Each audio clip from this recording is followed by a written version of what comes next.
Hi, how are you? I never know if I should leave my glasses on because I'm blind and I can't read, but I also don't like wearing them. Hi everyone. How are you doing? How are you feeling? Good? Not so good? I feel you. I hear you. So one of the things that I picked up during quarantine was learning how to compost. Basically, I didn't know that you could call someone to pick up your compost, so I just learned how to compost myself. But it's honestly been way nicer to make your own compost because then you can spread it around your garden and make it flourish, you know? So here's my garden back in March 2021 and then again in August 2021. I think there was some improvement seeing as the second picture's in fall. So if you want to learn how to compost yourself because you don't want to go pay the government to do it for you, I'll show you how. It takes a little bit of commitment, but I swear it's not that bad once you get the hang of it. Okay, so first, you have to figure out where you're going to keep your compost. You could potentially invest in a nice tumbler that I got for my parents' house. And this is really nice because it spins for you, and there's two sections so that you can let one section sit while you put compost in the other. But this is kind of a pricey option and it's kind of big. So if you live in an apartment, it probably won't fit. So when I moved into my San Francisco apartment, I decided I would go the cheap route and experiment to see if what I learned having the nice tumbler paid off. So I got myself a clear plastic bin and called it a compost bin. There are other ways to compost, but these are the two that I found to be the most viable. Long story short, regardless of if you get a tumbler or if you get a clear box, you're still gonna get compost. Except for one, you're gonna have to mix it yourself. I usually try to mix it once or twice a month, but it really doesn't need that much maintenance. It's just in order for you to break it up a little bit so the compost is created more quickly.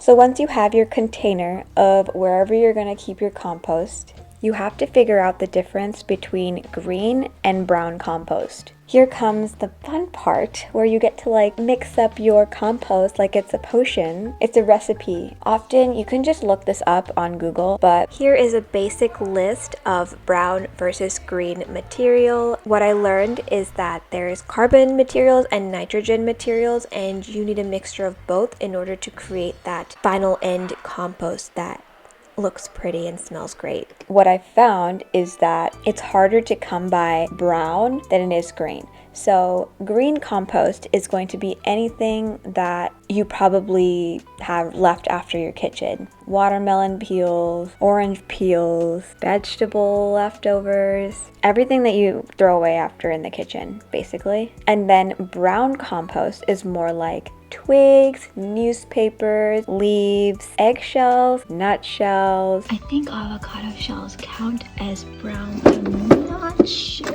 But the thing is, you're going to have to figure out how to get that brown compost because it takes a little bit extra effort, you know? So that is one thing. But I found that you can use as many extras as you want. You can just go get some leaves from your backyard or the outside world. It's not hard. It was hard in the beginning, but now that I'm used to it, I just kind of know where to look. Number 3, you're going to want a ratio of 60% brown and 40% green in order for you to get the best result. I don't think it's necessarily a bad thing to have too much brown stuff because you're going to put in more green eventually, so the more the better. So I caution at the side of more brown stuff than green stuff, and it makes for better compost. Number 4, now that you know basically what to look for in your compost, start composting and start experimenting and see what works and what doesn't. If you find your compost starting to smell a little bit, smells extra ripe and gross, that's your signal of needing more brown. So add some newspaper, get some cardboard in there. This guy did not smell good, so I add a bunch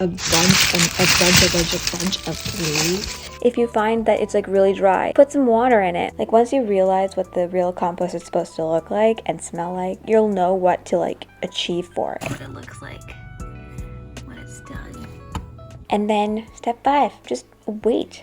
Eventually your compost is going to turn into this rich, earthy black solution and it smells really good. So that's how you'll know your compost is done. It smells super earthy. It is earth. It smells like earth. See? It's not that hard to compost, you guys. Maybe we should also start composting our own stuff. And if you realize this is too much work, it's fine. I'm like 99% sure that most cities will take your compost just like they take the trash. We don't want all that landfill that could potentially be put back in our earth to go into the landfill because it's a problem. I don't know if I need to explain that. So, do you compost, and are you considering making your own compost? It's actually a lot of fun. It's become something that I truly enjoy. And as always, thank you guys for watching. I can't believe you're still here, and I will see you guys in the next video. Bye.